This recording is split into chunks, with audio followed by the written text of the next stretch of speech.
واقعہ یوں ہے کہ رسول اللہ صلی اللہ علیہ وآلہ وسلم کا ایک دشمن تھا، اس کا نام ابو رافع تھا۔ رسول اللہ صلی اللہ علیہ وآلہ وسلم نے ابو رافع کے پاس کئی انصاریوں کو بھیجا اور عبداللہ بن عتیق کو ستار مقرر کیا۔ ابو رافع مخالفین رسول اللہ صلی اللہ علیہ وآلہ وسلم کی مدد کرتا تھا اور اس کا قلعہ حجاز میں تھا، وہ اسی قلعے میں رہا کرتا تھا۔ جب یہ لوگ اس قلعہ کے پاس پہنچے تو سورج ڈوب رہا تھا اور لوگ اپنے جانوروں کو شام ہونے کی وجہ سے واپس لا رہے تھے۔ عبداللہ بن عتیق نے کہا، تم یہیں ٹھہرو، میں جاتا ہوں اور دربان سے کوئی بہانہ کر کے اندر جانے کی کوشش کروں گا۔ ابن عتیق کہتے ہیں کہ میں گیا اور دربان کو ملنے کی تدبیر کر رہا تھا کہ اتنے میں قلعہ والوں کا ایک گدھا گم ہو گیا اور وہ اسے روشنی لے کر تلاش کرنے لگے۔ میں ڈرا کہ کہیں یہ لوگ مجھے پہچان نہ لیں، لہٰذا میں نے اپنا سر چھپا لیا اور زمین پر بیٹھ گیا۔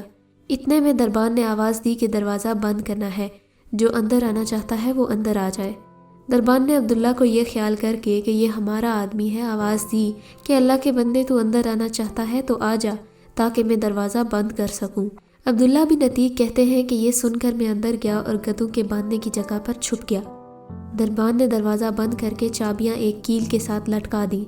جب دربان سو گیا تو میں نے اٹھ کر چابیاں اتاری اور قلعہ کا دروازہ کھول دیا تاکہ بھاگنے میں آسانی ہو۔ ادھر ابو رافع کے پاس رات کی داستانیں ہوتی تھیں۔ وہ اپنے بالا خانے میں بیٹھا داستانیں سن رہا تھا اور جب داستان کہنے والے چلے جاتے تو ابو رافع سو جاتا تھا۔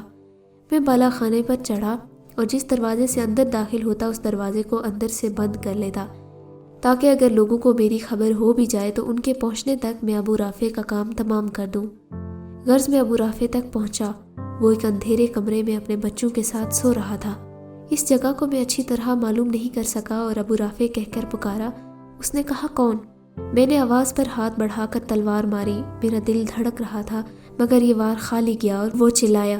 میں کوٹھڑی سے باہر آ گیا اور پھر فوراً ہی اندر جا کر پوچھا، اے ابو رافع تم کیوں چلاتے ہو؟ اس نے مجھے اپنا آدمی سمجھ کر کہا، تیری ماں تجھے روئے، ابھی کسی نے مجھ پر تلوار سے وار کیا ہے۔ یہ سنتے ہی میں نے ایک اور ضرب لگائی۔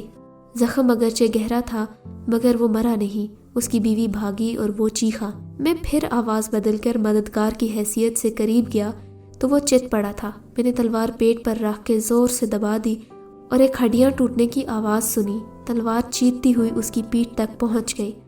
اب مجھے یقین ہوا کہ وہ ہلاک ہو گیا ہے۔ پھر میں واپس لوٹا اور ایک ایک دروازہ کھولتا جاتا اور سیڑھیوں سے اترتا جاتا۔ میں سمجھا کہ زمین آ گئی۔ جو ہی میں نے پاؤں رکھا تو میں نیچے گر گیا اور میری ایک ہڈی ٹوٹ گئی۔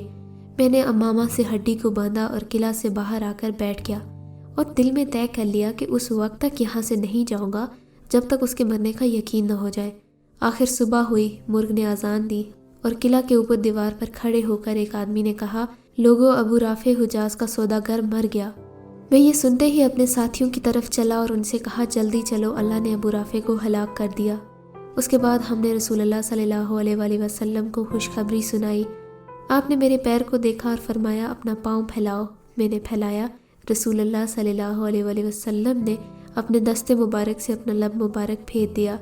ایسا معلوم ہوا جیسا پیر کو کچھ ہوا ہی نہیں۔ اس حکایت سے ہمیں یہ معلوم ہوتا ہے کہ جو اللہ کے رسول اور اللہ سے دشمنی کرتا ہے اس کا انجام برا ہی ہوتا ہے، اور جو اللہ اور اس کے رسول کی راہ میں لڑتا ہے اللہ تعالیٰ اس کی تکلیفیں بھی دور کر دیتا ہے اور اسے عزت بخشتا ہے۔ اللہ ہم سب کو اپنی راہ پر چلنے کی توفیق دے، آمین۔